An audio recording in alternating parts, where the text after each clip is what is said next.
that's just the beginning of another year on the championship tour. This is stop number 1. We're in the round of 16. Heat number 7, Molly Picklum, Laura, coming up against Alyssa Spencer. Alyssa Spencer, a rookie to the championship tour this year. Really go for those turns, and then you go for the barrels in the priority heat. So, I mean, Alyssa is definitely not taking that advice. But, yeah, I would say if I was competing, I would go for the turns in the first half of the heat and then go for the barrels in the priority heat.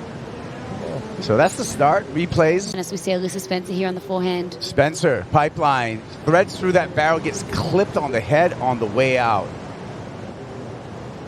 Oh, loving the conversation. It's kind of a question for Kanoa. You know, I saw Molly Picklum as she's riding this wave right now. She's kind of snuck on this inside corner, big sweep, and then she's going to have to get out of that one. But she paddled out from off the wall, so her opponent would have been kind of thinking, like, where's my, you know, where's Molly? Where's my opponent?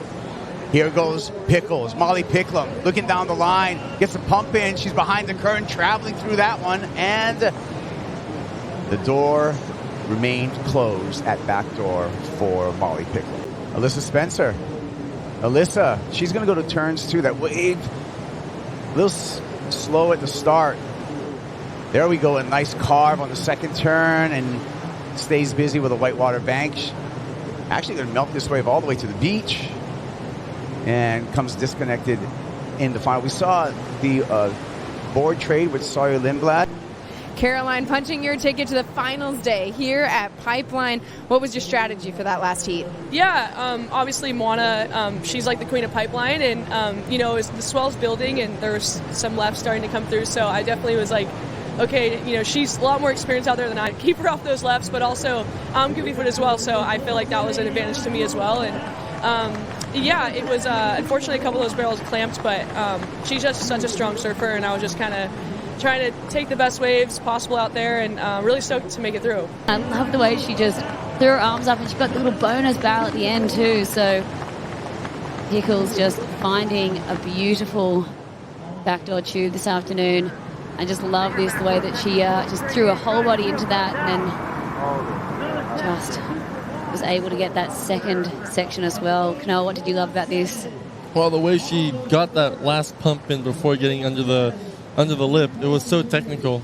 She needed to get that pump because that wave was running pretty fast. But it's so nice to see backdoor kind of waking up here, better late than never.